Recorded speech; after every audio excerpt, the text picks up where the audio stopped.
बिस्मिल्लाहिर्रहमानिर्रहीम। अस्सलामु अलैकुम dear students, how are you. Biology के हवाले से क्लास 10th चैप्टर 2 हमारा चल रहा था होमोस्टैसिस, और उसका टॉपिक जो है आज हम डिस्कस कर रहे हैं वो टॉपिक का नेम है function of kidney. Function of kidney आज हमारा टॉपिक है वो है फंक्शन ऑफ किडनी। किडनी का फंक्शन क्या है? तो किडनी का मेन फंक्शन जो है वो urine formation. Main function of kidney है यूरिन फॉर्मेशन। गुर्दे का मेन जो काम है, मेन ड्यूटी है, मेन रिस्पॉन्सिबिलिटी जो है वो है पेशाब बनाना, यूरिन बनाना। तो ये जो है यूरिन फॉर्मेशन है, ये 3 स्टेप्स में होती है। किडनी के अंदर ये 3 स्टेप में होते हैं। और फर्स्ट स्टेप जो है उसका नेम है प्रेशर फिल्ट्रेशन।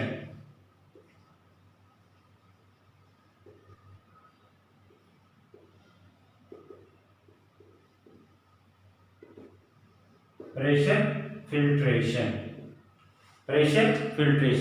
पहला स्टेप ये है, क्योंकि ये यूरिन फॉर्मेशन का प्रोसेस जो है ये 3 स्टेप में होता है। तो पहले स्टेप का नेम क्या है? Pressure filtration. तो ये functional unit of kidney is nephron. तो प्रीवियस लेक्चर में हमने इसका क्या स्ट्रक्चर डिस्कस किया था बड़ी डिटेल के साथ इसका। तो ये नेफ्रॉन ही, क्योंकि 1 मिलियन से ज़्यादा होते हैं एक किडनी के अंदर, तो ये नंबर्स ऑफ होते हैं दोनों किडनी के अंदर 2 मिलियन से भी ज़्यादा बन जाते हैं। तो ये ही मेन जो है ना ब्लड को फिल्टर करते हैं। तो इसके ये वाला पोर्शन जो है इसका ग्लोमेरुलस जो है, इसके अंदर जो है ब्लड कैपिलरीज जो है वो ब्लड आर्टरीज दाखिल हो जाती हैं। तो किडनी के अंदर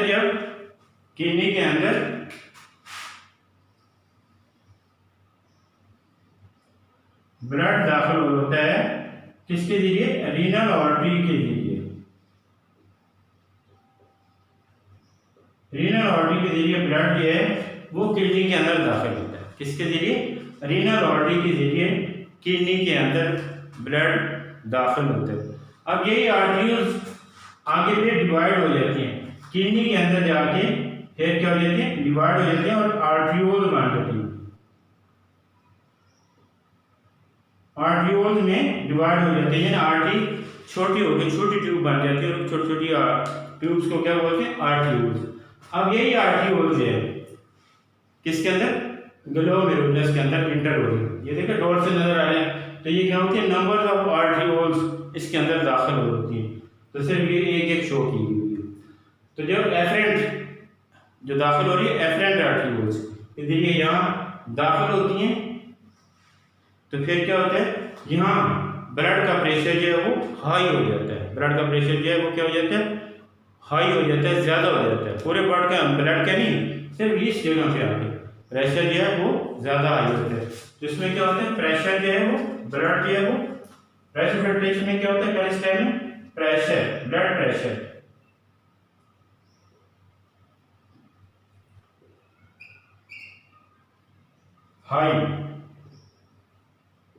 हाई हो जाता है। उसके बाद फिर क्या होता है? ब्लड प्रेशर जब हाई हो जाता है तो इसमें मोस्ट ऑफ द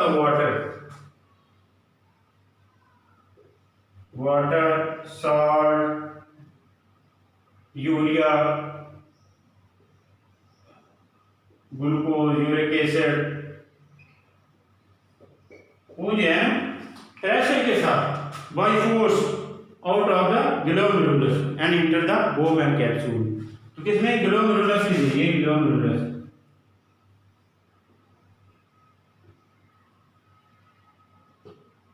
ये सारा ग्लोमेरुलस। और ये इसके पीछे क्या है? ये कॉक शेप है, इसको क्या बोलते हैं? बोवन कैप्सूल।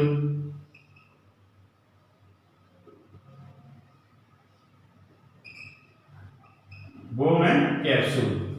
अब ब्लड जो है प्रेशर के साथ किसके अंदर? ग्लोमेरुलस के अंदर दाखिल होता है, और उसके अंदर से जो पानी होता है, urea, uric acid, glucose, salt, जितना भी वेस्ट मटेरियल होता है, मेटाबॉलिक वेस्ट होता है या नाइट्रोजनस वेस्ट होता है, वो फिल्टर होकर प्रेशर के साथ ब्लड कैपिलरीज के अंदर से निकल के किस में चला जाता है? ब्लड कैपिलरीज के अंदर से निकल के किस में चला जाता है? बोवन कैप्सूल, जो कप शेप स्ट्रक्चर होता है इसके अंदर आ जाता है। इसके अंदर आ जाता है बोमैन कैप्सूल के अंदर। इसके बाद किसमें आ जाता है? Bowman capsule.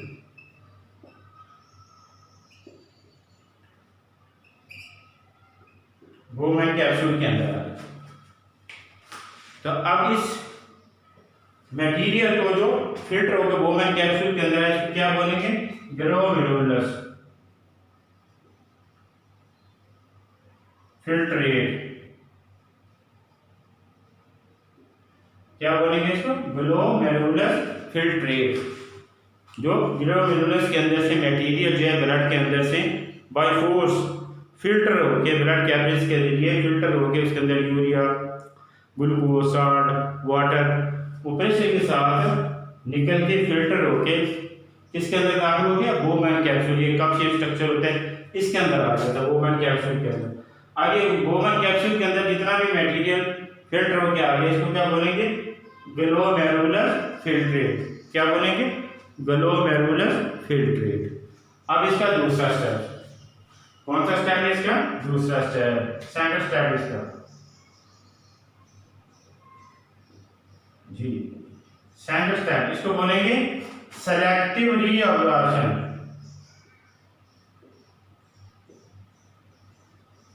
Reabsorption,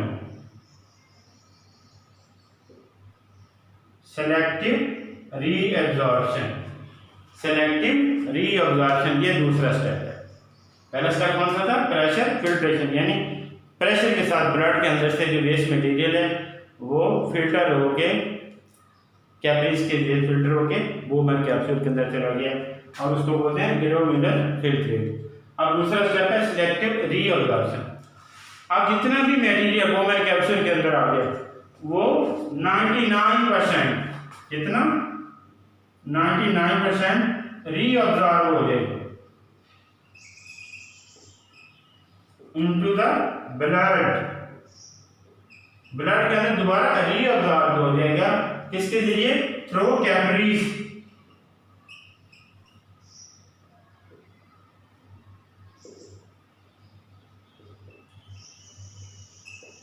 through capillaries. Capillaries ने पूरा नेटवर्क ने आर्टरी ने इसको घेरा था, उसके अंदर चला जाता है थ्रू कैपिलरीज। तो इसमें 99% ये ब्लड है वो रीअब्जॉर्ब होता है दोबारा रीनल ट्यूब्यूल्स के लिए। रीनल ट्यूब्यूल्स,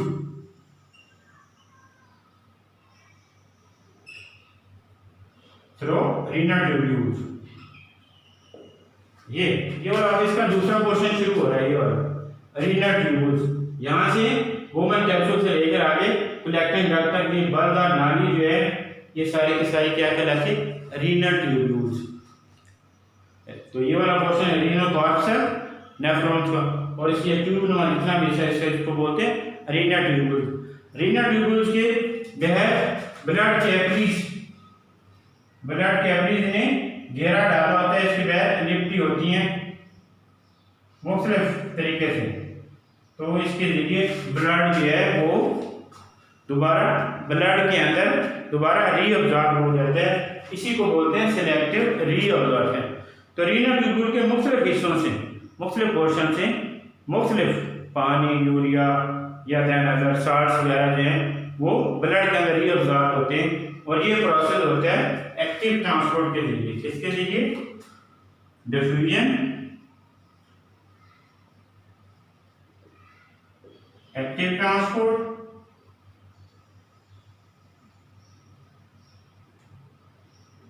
और ऑस्मोसिस के लिए।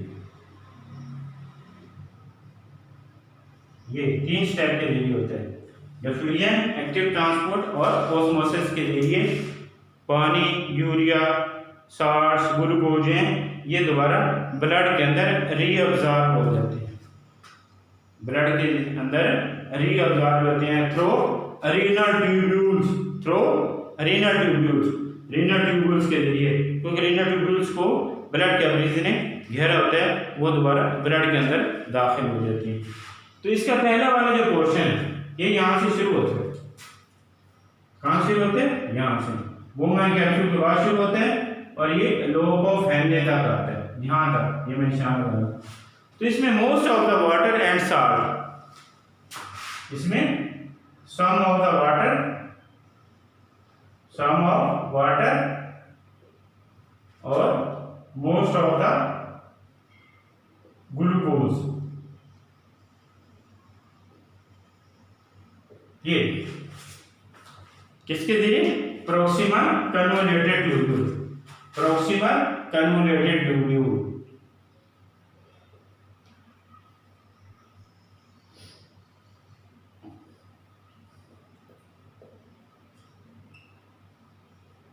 प्रॉक्सिमल कन्वोल्यूटेड ट्यूब्यूल्स के जरिए, ये मैंने नीचे लिखा है, प्रॉक्सिमल कन्वोल्यूटेड यहां से शुरू होती है, किसे? बोवन कैप्सूल से लेके लोब ऑफ हेनले तक आती है। तो इसमें प्रॉक्सिमल कन्वोल्यूटेड ट्यूब्यूल्स के जरिए कौन सा मटेरियल जो है, कौन कौन सा, उसमें some of the water and most of the glucose जो है, ये किसमें रीअब्जॉर्ब हो जाता है? ब्लड कैपिलरीज के अंदर।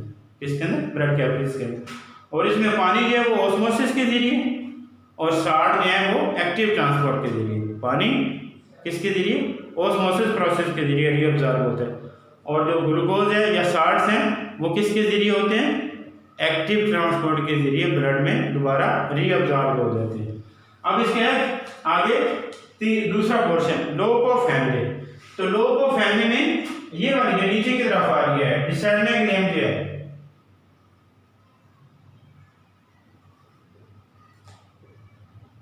डिसेंडिंग लिम्ब, तो डिसेंडिंग लिम्ब जो है लोब ऑफ हेनले की जो नीचे की तरफ ट्यूब आ रही है उसको बोलते हैं डिसेंडिंग लिम्ब। तो इसके जरिए क्या अब्जॉर्ब होते हैं? Main water. क्या चीज अब्जॉर्ब होती है? वाटर अब्जॉर्ब होता है दोबारा। The descending limb of lobe of Henle allow the reabsorption of water into the blood capillaries। अब ये वाली जो है ascending जो है, ये वाली ascending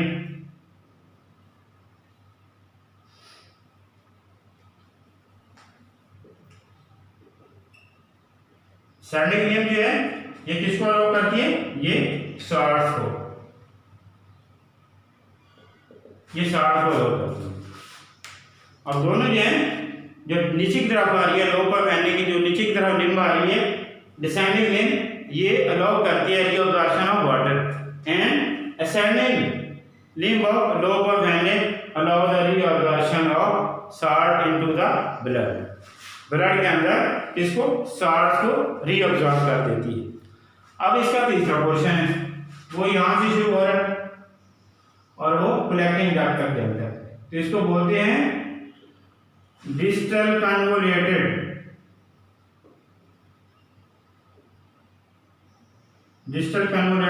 tubule, distal convoluted tubule.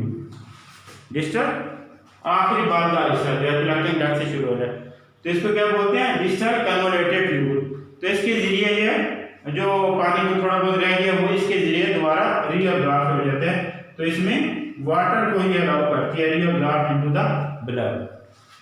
तो इसलिए इसको बोलते हैं सेलेक्टिव रीअब्जॉर्प्शन। एक दफा एक हिस्से से सारा मटेरियल रीअब्जॉर्ब नहीं होता, उसकी सिलेक्शन की है, हर हिस्से से अलग-अलग मटेरियल है वो ब्लड के अंदर क्या हो रहा है? रीअब्जॉर्ब हो रहा है। तो दोबारा तो पहला जो बलदार हिस्सा जो है प्रॉक्सिमल कन्वोल्यूटेड ट्यूब्यूल, उसमें क्या चीज रीअब्जॉर्ब होती है ब्लड में? Some of the water and most of the glucose. तो पानी जो है वो ऑस्मोसिस प्रोसेस के जरिए रीअब्जॉर्ब होता है, और जो साल्ट्स हैं वो किसके जरिए होते हैं? एक्टिव ट्रांसपोर्ट के जरिए। तो इसमें दूसरा पोर्शन इसका आ रहा है लोब ऑफ हेनले। तो लोब ऑफ हेनले की दो ट्यूब्स हैं, एक नीचे को आ रही है एक ऊपर को जा रही है। तो ये यू शेप स्ट्रक्चर बनाती है। जो नीचे की तरफ आ रही है डिसेंडिंग लिम्ब जो है ये वाटर को अलाउ करती है रीअब्जॉर्प्शन, और जो असेंडिंग है जो ऊपर की तरफ जा रही है वो किसको देती है? अलाउ करती है साल्ट को रीअब्जॉर्ब करती है। और इसके बाद आखिरी बात आ रही है डिस्टल कन्वोल्यूटेड ट्यूब्यूल, और ये वाटर को रीअब्जॉर्ब करवाती है ब्लड के अंदर। अब इस तरह दूसरा पोर्शन इसका दूसरा स्टेप से कंप्लीट होता है। अब है इसका तीसरा स्टेप। कौन सा है? तीसरा स्टेप, थर्ड स्टेप है, उसको बोलते हैं ट्यूबुलर सेक्रेशन।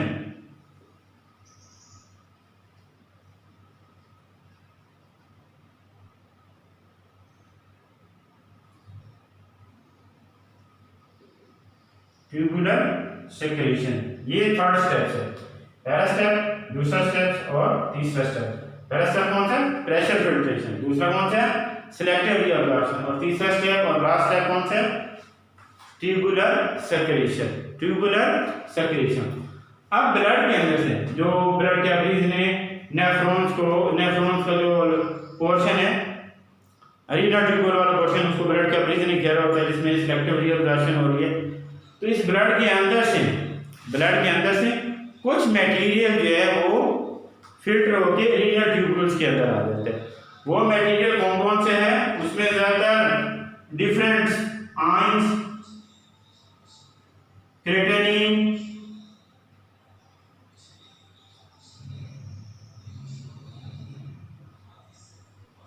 Urea, ETC। तो ये डिफरेंट टाइप्स के आयंस होते हैं। डिफरेंट आयन, क्रेटेनिन और यूरिया, ETC वगैरह ये ब्लड के अंदर सिक्रीशंस करके रीनल ट्यूब्यूल्स के अंदर आ जाते हैं। किसके जरिए? रीनल ट्यूब्यूल्स के अंदर आ जाते हैं। सिक्रीशंस करके रीनल ट्यूब्यूल्स के अंदर आ जाते हैं। और इसमें इसका आने का मकसद क्या होता है? मेन मकसद होता है कि ब्लड की जो pH है उसको मेंटेन रखना होता है। ब्लड की pH को मेंटेन रखना होता है। और वो जो pH है उसकी ब्लड की वो कितनी होती है? pH जो ब्लड की होती है वो कितनी होती है? pH of the blood normal जो है वो कितनी होती है? 7.35 टू 7.45। ये ब्लड की जो pH है उसको मेंटेन रखना होता है। ब्लड के अंदर से डिफरेंट टाइप के आयंस, क्रेटिनिन और यूरिया वगैरह इसको ब्लड के अंदर से सेक्रीशंस करके किसके अंदर डाल दिया जाता है? रीनल ट्यूब्यूल्स के अंदर। तो रीनल ट्यूब्यूल के अंदर डालने से ब्लड की pH को मेंटेन रखना होता है, नॉर्मल वैल्यू के ऊपर रखना होता है। 7.35 से 7.45 तक ये नॉर्मल ब्लड की क्या है? pH है। तो यहाँ तक ब्लड की pH को मेंटेन रखना होता है। तो इस तरह आयन डिफरेंट टाइप के आयन है, क्लोराइड आयन है, पोटाशियम आयन है। तो यूरिन के अंदर जो मेन जो है 95% उसमें पानी होता है। 95% उसमें पानी होता है। Different type chloride ion, potassium ion, sodium ion and कुछ अदर आयन भी होते हैं। तो उसकी मुख्तलिफ परसेंटेज होती है। क्रेटिनिन होती है जो प्रोटीन वगैरह खाते हैं, इसका मेटाबॉलिज्म होता है तो उसमें एक ऑर्गेनिक कंपाउंड्स बनता है। और इससे हमारे मसल्स की एक्टिविटी से भी ये क्रेटिनिन बनता है। ऑर्गेनिक कंपाउंड है जो कंटिन्यूसली बनता रहता है और हमारे ब्लड के थ्रू जिस्म से बाहर खारिज होता रहता है। यूरिया वगैरह है। तो इस तरह ये ब्लड के अंदर से निकाल के इसको यूरिन के अंदर डाल दिया जाता है ताकि ब्लड की pH को मेंटेन रखा जाए। अब ये तीनों स्टेप के बाद फिर प्रेशर फिल्ट्रेशन, सिलेक्टिव रीअब्जॉर्प्शन और ट्यूबुलर सेक्रेशंस के बाद तकरीबन 1%, कितना? 1%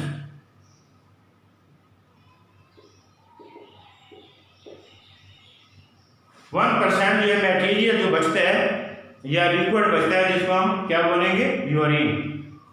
1% सारे के सारा जो रीअब्जॉर्ब हो जाता है उसमें अभी हमने यहाँ पढ़े 99% जो है वो ग्लोबुलर फिल्ट्रेट जो है वो रीअब्जॉर्ब होता है। तो बाकी 1% बनता है जो कलेक्टिंग डक्ट में, और कलेक्टिंग डक्ट से फिर पेपिलरी डक्ट में, और पेपिलरी डक्ट से फिर किस में चला जाता है? रीनल पेल्वस, और रीनल पेल्वस से फिर यूरिनरी ब्लैडर में, और यूरिनरी ब्लैडर से यूरेटर के थ्रू होता है यूरिनरी ब्लैडर में, और यूरिनरी ब्लैडर से यूरेथ्रा के जरिए जिस्म से बाहर खारिज हो जाता है। तो इसमें 1% जो है वो यूरिन बनता है, जो रीनल ट्यूब्यूल्स के अंदर मटेरियल रह जाता है वो 1% बनता है और उसी को ही यूरिन कहते हैं। तो ये तीनों स्टेप्स के अंदर जितना भी प्रेशर फिल्ट्रेशन और सिलेक्टिव रीअब्जॉर्प्शन और ट्यूबुलर सेक्रेशन के बाद जितना भी लिक्विड फॉर्म में मटेरियल रह जाता है उसको क्या बोलते हैं? यूरिन। और वो तकरीबन 1% होता है। कितना होता है? 1% होता है।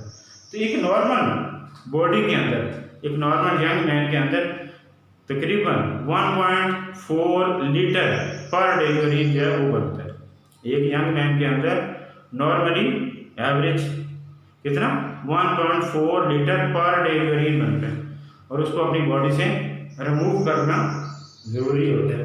तो इसी तरह आज वाले टॉपिक्स के अंदर, आज वाले लेक्चर्स के अंदर हमने जो टॉपिक डिस्कस किया वो क्या, फंक्शन ऑफ द किडनी, यानी तो मेन फंक्शन है यूरिन फॉर्मेशन। किडनी का मेन फंक्शन क्या, यूरिन फॉर्मेशन।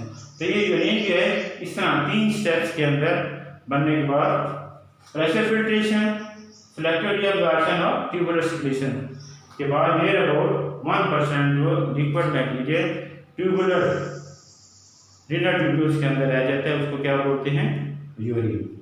और ये किसमें आता है, फिर रीनल ट्यूब्यूल्स के बाद किसमें आता है, कलेक्टिंग डक्ट में। कलेक्टिंग डक्ट से इकट्ठा होकर नंबर ऑफ कलेक्टिंग डक्ट होती है, इसमें पेपररी डक्ट, नंबर ऑफ पेपररी डक्ट बनती हैं। तो पेपररी डक्ट से बन के फिर किसमें आ जाता है, यहाँ रीनल पैलवस। तो रीनल पैलवस के लिए, तो रीनल पैलवस,